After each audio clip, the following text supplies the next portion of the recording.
Hello everybody, welcome back. Dave the BLUROLOGIST here, back from quite a long hiatus on YouTube.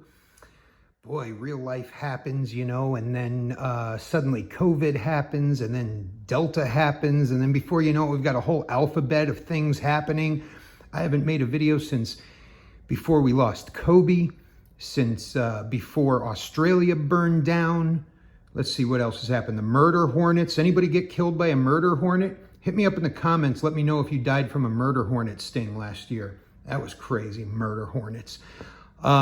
Anyway, I'm back. I'm making new review videos, but a little bit differently than what we've seen before. First of all, I'm Dave the BLUROLOGIST. Why do they call me the BLUROLOGIST? Because I have one of every type of Kershaw blur that is made. So we can do 75, 76, 77 videos, and I will never show you the same blur twice. But we'll get to the blurs at the end. What I'm going to do in these videos is not give you a ton of details and bore you with all the intricacies of knives, flashlights, and pouches. If you really want all the details about knives, go check out our boy Nick Shabazz. Some of you probably already watch him. Nick's one of the great knife reviewers on YouTube. He'll take them apart for you. He'll tell you the great, the good, the bad, and the ugly of every single knife. He'll show you what tools to use and where to oil them and how to lube them and how to take care of them, and way more than you ever wanted to know. I'm just going to talk a little bit about some introductory, preliminary information about some knives. In each video, I'm going to talk about a knife or a series of knives, another piece of gear of some kind, and then something storagey like an EDC pouch, a holster, something like that.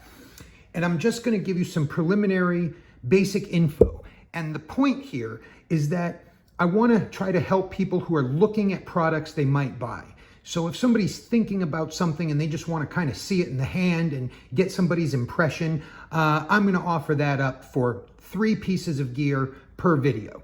Okay, so let's get started. The very first thing we're going to talk about is the Boker Kalishnikov series of knives. Why are we going to talk about the Boker Kalishnikovs, you may ask? Dave, the BLUROLOGIST. Hey, the Kalishnikovs aren't like the best knives or anything like that. Why are you starting with those? You're right, they're not the best knives, but I'll tell you what they are. They are accessible knives. The vast majority of people do not want to spend more than $100, certainly more than $150, and no way more than $200 or $300 just for a knife. But a lot of people love autos, and they would jump at a $50, $60 auto that is of reasonable, decent quality with reasonably decent steel. And so that is what we're going to talk about and why we're going to go over the Boker Kalishnikov series of knives. Now, the basic Kalishnikovs are your standard size, which I think are about 3.25 inch blades, I believe. Now, these are going to be aluminum scales for the grip. They all have some jimping included in the design. And the cool thing about the Kalishnikovs is that they come in virtually almost any type of blade shape you could ever imagine or want. This is sort of a reverse Tonto. It's got a great springy action. They really, boop, for somewhere between like 45 and 50 bucks, somewhere like that, 40 and 50 bucks. These are pretty reliable, cool auto knives, okay? Here's another one from the same basic series. Boop, cleaver blade. Check that out. Now, does it fly open quite as fast? Well, it's a heavier, little bit thicker, but certainly heavier blade. So no, it's a little slower, but it still flies open reliably each time, okay?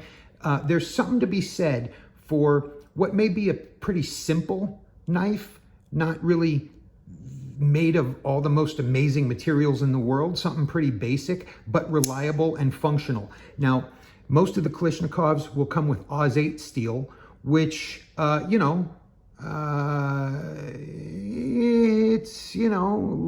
could leave something to be desired if you don't want to spend any time sharpening.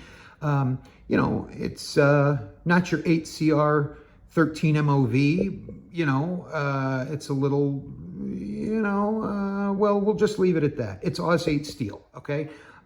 They do come pretty sharp out of the box. You might, you know, if you're snob about your blade edges, you might want to sharpen it up a little bit. But the Kalishnikovs have deep pocket carry clips, and as you can see, pretty much the same. They are aluminum, they're very simple, and they are reliable knives, okay? That one is really springy. And, you know, for, again, between 40 and, you know, around 50 bucks, I don't know how anybody could not want to throw one of these autos in their pocket. It's not cost prohibitive to use it. You don't have to keep these sitting in a foam case with a collection. These are pretty easily replaceable. If something goes wrong, they're pretty easy to take apart and fix and sharpen and clean up. They're very cool knives for the money, okay? Now, don't try to get these through like Amazon or eBay or anything like that. You're gonna wanna go to the usual suspects to get yourself the autos. Your Blade HQs, your Knife Centers, your Blade Ops, your, you know, et cetera, et cetera. Now, this is a Kalishnikov Slim, which is, I believe, an exclusive from Blade Ops. Okay, now it's a little bit different pocket clip, a little bit different design on the knife though. Still deep carry, still the same general design, aluminum scales, and still very springy. Still Oz 8, but this is a very different sort of design. This, if you know, if you prefer the smaller type knives for an EDC, this might be something to look at. Certainly, just about anybody's hand could easily fit this. And you know, I think this you pick up from Blade Ops for about 40 or 45 bucks for an auto that will work every time. Again, it's Oz 8, but you know, this is reliable and it will work. Now, from here, we have a Blade HQ exclusive.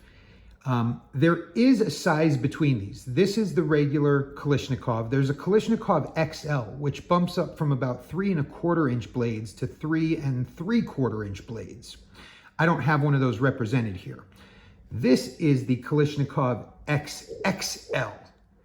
This is a ridiculous beast of a knife. I think this is almost about 6 inches. Again, it's got a deep carry pocket clip, but that banks on you having a pocket deep enough for this to go all the way into. This is a ridiculous knife. The blade is almost 5 inches. Boom! Now, it's got the exact same design, some pretty heavy jimping up on top. There are no finger choils, so you're not gonna get to choke up on this and use it like a skinner. But if you're looking for a pocket sword, or you don't have a machete, but you're in the jungle, or if you're being attacked by a Apache helicopter, or if you have to cut not a box, but perhaps a FedEx truck, these are all scenarios in which you might want a knife this ridiculously huge. This comes in, I think it's about 4.8 inch blade. Now, is it Oz 8? No, this steps up to D2 tool steel. Okay, so you are getting a little bit better steel on this Kalishnikov XXL. Is it almost ridiculous? Well, yeah, I have big hands, and you can see how much bigger this is than even my hand. This is a ridiculous knife, but I'm a guy who really likes large knives. I like one knife that you could get delicate with and use, you know, for something a little bit closer in, but you can also stab your way out of a bar fight. So to me, this is pretty cool. Now I just have to figure out what pocket I own that is deep enough for that to even slide into, but we'll get to it. Now, centering, you know what? I tightened this one up a little bit. The centering might be a little bit off on this at the moment. I don't think it's quite as bad as it looks in the, there we go. It's a little bit off to the rear side, but that's okay. I can mess with it. It doesn't use proprietary pivots or anything like that, just a Torx bit. I think it might be a T6, it might be a T8. This is a ridiculous size knife, but it's very cool with D2 steel. I think you get these from Blade HQ as an exclusive, somewhere around 60 something dollars, 68 bucks, 67 bucks, something like that. So for a huge knife, an auto with D2, come on, how do you argue with 60 something dollars? Now, there is a step up, not in terms of the steel, but this is fairly new to the Kalishnikov lineup. This is Boker's Kalishnikov OTF, or out the front knife. A little bit different pocket clip, still very deep carry. It only carries this one way, right side. There's no option to switch it. This also is D2 steel, and you can see it follows basically the same design as the other ones. Still aluminum.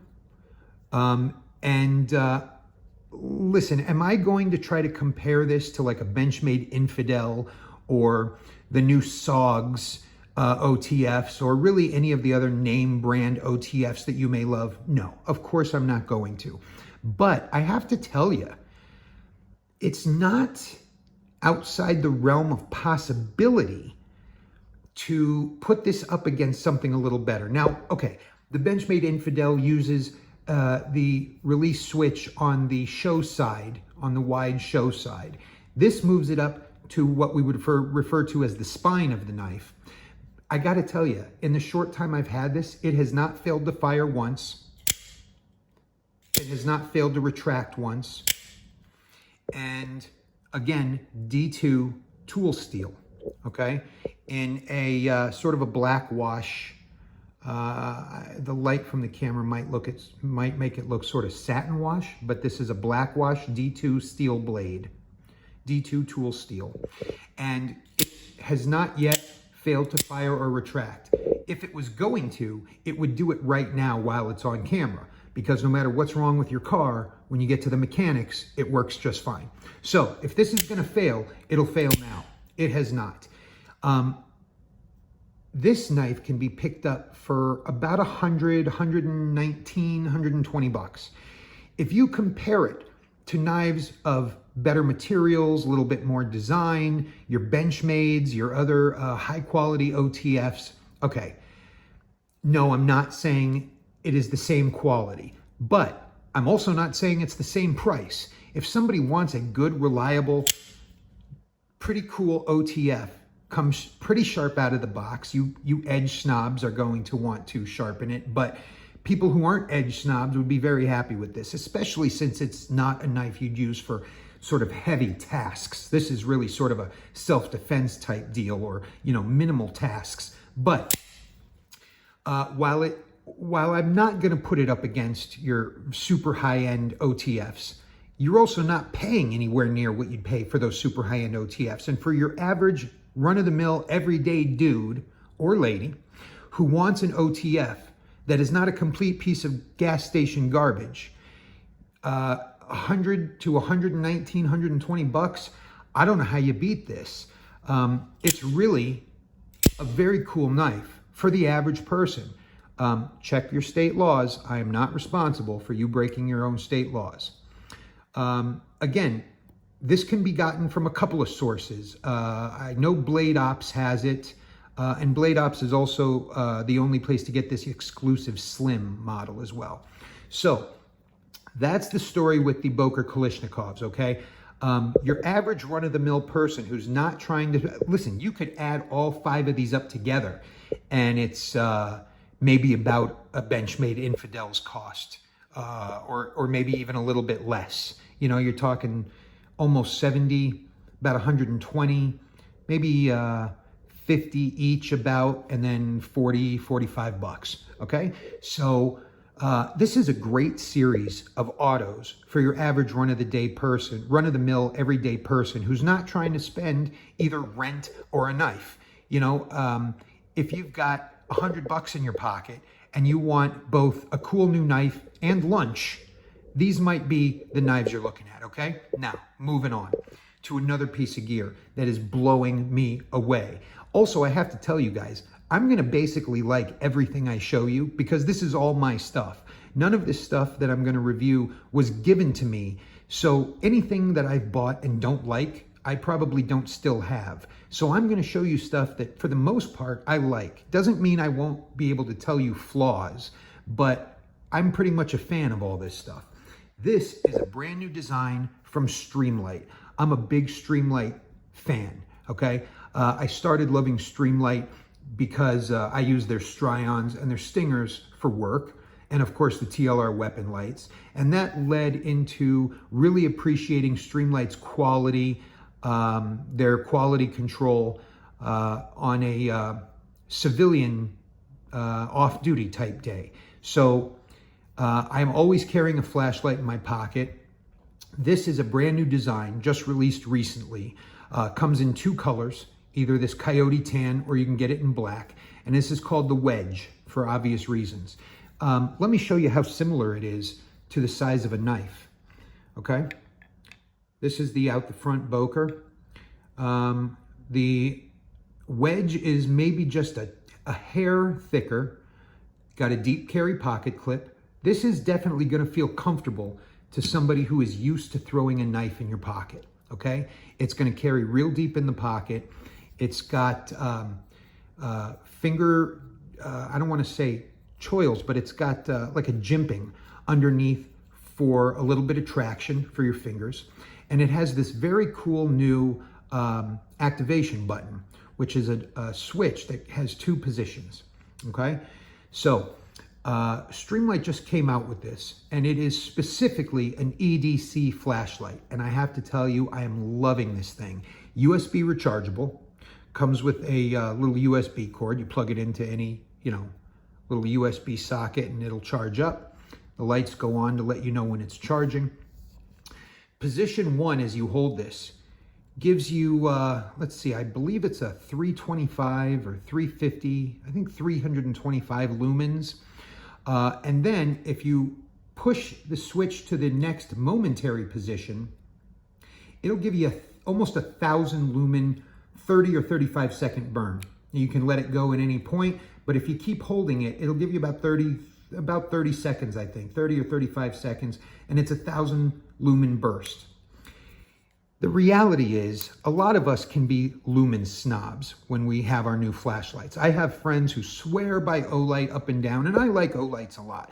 But these friends of mine, they'll tell me, oh, I just got this new 18 billion lumen Olight. And I say, well, that sounds very unproductive and like a huge waste of money, because unless you're landing a 747 with your Olight, I don't know why you need 18 billion lumens when 325 is more than enough for your average run-of-the-day, run-of-the-mill, everyday flashlight task. If you really need more, you can get a 30-second 1,000 lumen burst, and that's no problem. But this is a phenomenal design. It literally disappears in your pocket. If you're wearing cargo shorts or cargo pants, as I often wear cargo pants even on duty, these will fall right into the pocket with the deep carry clip, and these are awesome. What a very, very cool new design. I'm happy I got it in the coyote tan, because I got to be honest with you, I'm getting a little bit bored with just regular black flashlights. I've got a couple in different colors, but this is super cool. It's got a great feeling in the hand. It almost feels like you're holding like a steak knife, almost like a dinner knife. It's very comfortable. And these the finger jimping underneath is just nicely placed, and the switch just is right where you want your thumb to be. I'm loving this design all day long. You can pick these up, you can go right to Streamlight, but anybody who's a regular EDCer knows that about the last place you want to buy your gear is right from the manufacturer. You're almost always going to get a better price if you go find it on a retailer's website somewhere.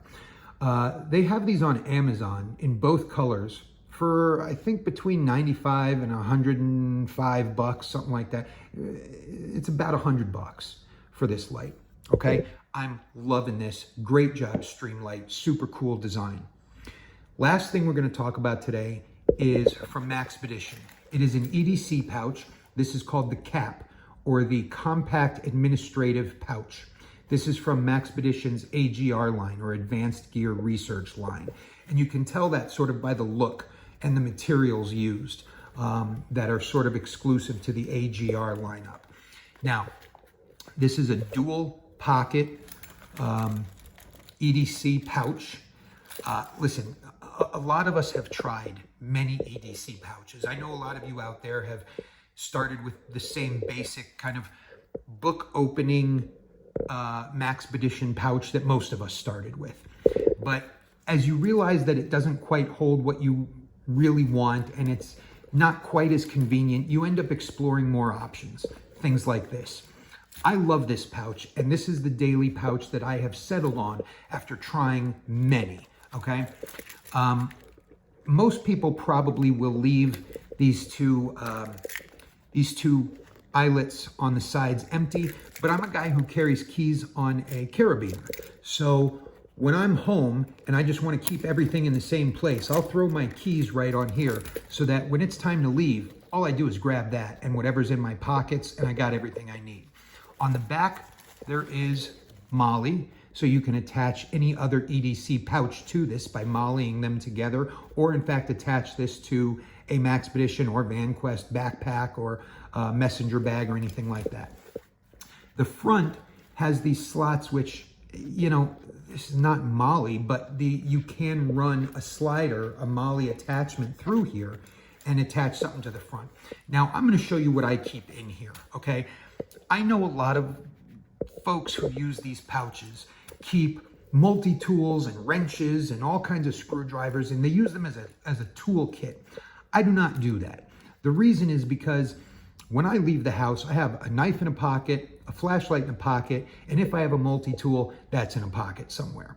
Those are the types of things that I don't want to leave in a pouch. Those are the types of things I want to have on me because that's the point of them. What I use this for is all the things that I consider an oh crap item, as in, oh crap, I really wish I had X, Y, or Z with me right now. And I will show you what I consider X, Y, and Z now. In the main pocket of this CAP pouch, or compact administrative pouch, you can see there is one deep pocket, 2 elastic straps, another deep pocket, and 2 more elastic straps, okay? In the main pocket, it is thick enough to hold a full notepad, as well as a thin Mophie battery, okay? I keep a battery with me for obvious reasons, extremely obvious reasons, I think.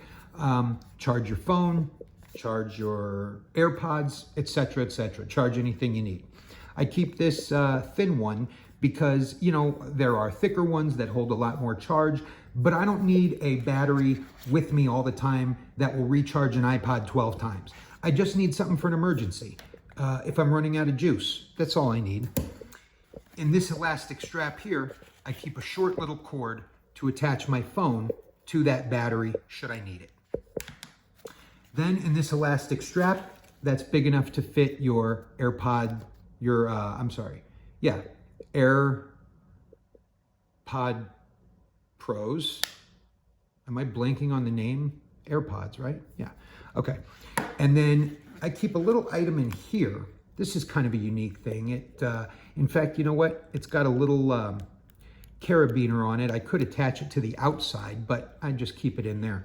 This is a device, it's fully charged at the moment, to charge your Apple Watch. Now, I use an Apple Watch. So, and I have run into the instance where, as probably most of you have if you use an Apple Watch, where, you know, I always think an Apple Watch, oh, I can probably go maybe 2.5 days before it runs out of battery. I would be mistaken, because by the end of a busy day, your Apple Watch is ready for a charge. There are instances where I'm not home on a given evening. I will use something like this to recharge my watch. It does have enough juice to charge your watch fully from 5 or 10% all the way back up to 100. Probably be just about dead after that, but it can do it at least once. So I keep that with me too. Also, I keep a small Gerber razor. Always extremely helpful to have. Just to make sure you have a little cutting tool. And then I keep my min-inch screwdriver pen. Now, I may actually at some point do a separate review of the min-inch, because I have this and the large size, but these are very cool screwdrivers. I'm not gonna go into it right now, but it holds multiple bits, and you just swap out the front and push it in the back, and the next bit comes out. When you buy it, it comes with a extra container with many more bits, so you can keep the 5 that you're most likely to use with you at any given time. I really like this, and I keep that with me as well. And then lastly, an actual real pen, because I had a notepad, and that does me no good without a pen. Now, in the front pocket, this is the real oh crap pocket, as in oh crap, I wish I had. In here, you'll see there is another large pocket in the front, and then 8 elastic straps. This is for some extra cologne. This is for hand sanitizer. And I gotta tell you, if I'm being honest, I don't really carry the hand sanitizer just because of COVID. I carried this well before COVID, and you know why? Most people are gross. That's why. Some people prefer Tylenol. I'm an Advil guy. These are pretty cool. I keep these with me. These are pop-ups. And what these do is these little chalky feeling discs. Here's the deal with these. These are just dry little discs, but you can drop these. All you have to do is get them wet. You can drop them in a little cup of water. You can hold them under a faucet. You can drop them in an empty soda with just some ice left in there. And in just a matter of seconds, this will open up into a full wet, sterilized wet wipe. So those are pretty handy to keep on you. If you ever need some wet wipes, all you have to do is wet that and you've got one. I keep eye drops, a lighter, a nail clipper, and then in this pocket, this is hardly an IFAK or first aid kit, but a couple of alcohol pads and some Band-Aids. And that's it. That's all that I keep in there. Those are my oh crap I need items, or oh crap I wish I had items. And you can see that these pockets are similarly sized. There is some extra room left over. If you wanted to drop something extra in there, you could. It might just sit on the bottom, but you know, you could stretch these pads out, these straps out, and fit some more things in there. So I'm a huge fan of the Maxpedition Compact Administrative Pouch. I use it daily. Now, last thing before I let you guys go, the blur of the day. This blur is brought to you by the letter M and the number 4, as in M4 steel. This is the 1670 NBM4 for navy blue M4. This was a sprint run done by Kershaw and sold exclusively from their website. Oh, I want to say in the last year, maybe last year and a half. I got to tell you guys, ever since COVID started, it's been like a weird, kind of a weird, surreal perception of time. It feels like things keep stopping and starting, and I'm kind of losing track of events in relation to each other. So I can't tell you exactly when, but if you are a blur lover like me, and I'm a blur lover because for the money, I'm not saying blurs are the best knives in the world, but for the money, to get a made in America sub $100 spring assisted flipper with very functional thumb studs, with a phenomenally reliable action, with a great lockup, with aluminum scales, I think that the Kershaw Blur is probably one of the best knives for the money that you can get. Now, I've thought that a long time. I recognize that we're now living in a world of Civivis and other makers who can probably compete. But I still say the flowing Ken Onion design of this knife and the quality of it, made in America for $100 or less, I say is second to none. And so I own every single one of them, and I will show them to you on a video per video basis. If you love blurs like I do, here is a model to make sure you've got in your collection, the Kershaw Blur 1670 NBM4. That's it for today, my fellow EDC gear lovers. We will see you next time for some more knives, gear, and pouch reviews. Have a good day.